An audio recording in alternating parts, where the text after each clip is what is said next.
নমস্কার বন্ধুরা, লক্ষ্মীকুটিতে রান্নাঘরের পক্ষ থেকে সবাইকে অনেক অনেক স্বাগত। এই কাটোয়াটা চচ্চড়ি করবো। গোড়াগুলো ছাড়িয়ে নিয়েছি আর ডগাগুলো ছাড়াইনি। তেল হয়ে গেছে, এবার দিয়ে দিলাম।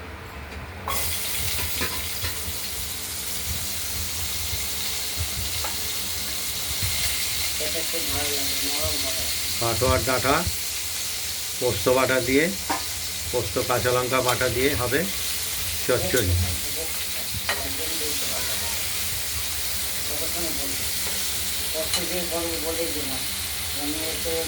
এদিকে ডাঁটাগুলো একটু তেলে আমরা নাড়াচাড়া দিয়ে নিচ্ছি। এইবার পরিমাণ মতো লবণ বা নুন দিয়ে দিলাম সামান্য, আর হলুদটা আমরা খুব সামান্য পরিমাণে দেবো, নয়তো পোস্তর যে স্বাদটা পাওয়া যাবে না।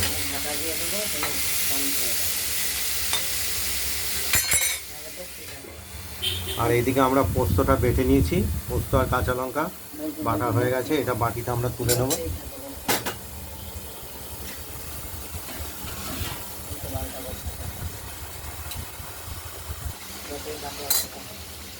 ডাঁটাগুলো একটু নাড়াচাড়া দিয়ে নিলাম ঢাকনা খুলে। এবার জল দিয়ে একটু সেদ্ধ করতে হবে। ডাঁটাগুলোকে তো নরম করতে হবে, আর আমরা পোস্তগুলোকে তুলে নিচ্ছি। পোস্ত বাটা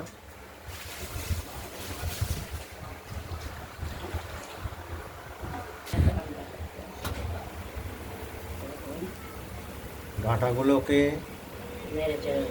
আমরা তখন জলে একটু সেদ্ধ করে নিলাম। কতটা সেদ্ধ হয়েছে জানিনি, কতটা নরম হয়েছে দেখে নিতে হবে, সেই বুঝে আবার ফুটিয়ে দিতে হবে।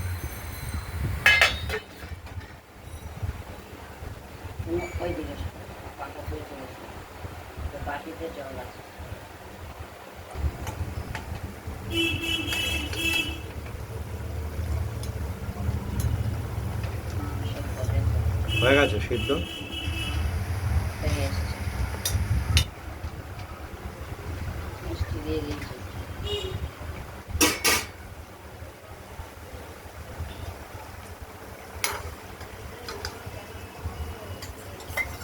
পোস্তটা দিয়ে দিলাম।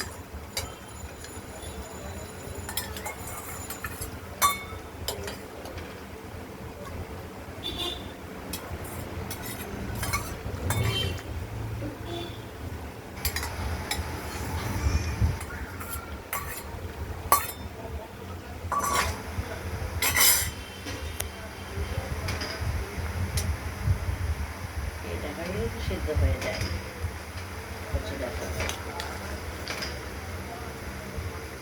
আমরা পোস্ত বাটাটা দিয়ে এবার ঢেকে দেবো। আরও ফুটবে, লবণটা দেখে নেব।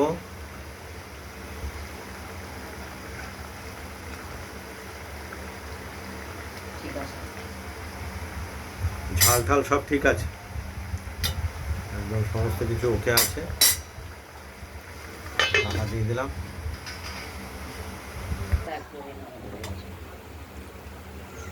ডাঁটার চচ্চড়িগুলো আর একটু নাড়াচাড়া দিয়ে নিলাম। এখনও সেদ্ধ হবে আর জলটাও শুকোবে, মাখো মাখো ভাব আসবে। কাটোয়া ডাঁটার পোস্ত কাঁচা লঙ্কা দিয়ে বাটা চচ্চড়ি।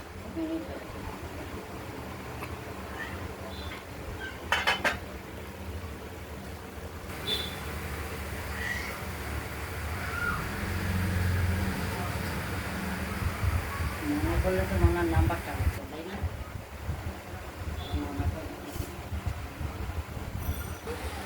কাটোয়া ডাঁটা চচ্চড়ি কমপ্লিট হয়ে গেছে। ওভেন নিভিয়ে দিলাম। এই রান্নাটা, এই ভিডিওটা যদি ভালো লাগে শেয়ার করবেন, কমেন্ট করবেন, আর রান্নাবান্নাটা যদি ভালো লাগে সাবস্ক্রাইব করবেন। আজকের মতো এইখানেই। ভালো থাকবেন, সুস্থ থাকবেন, সাবধানে থাকবেন। আজ এই পর্যন্তই। আগামী দিন আবার নিত্য নতুন রান্নার রেসিপি নিয়ে এসে হাজির হব। নমস্কার।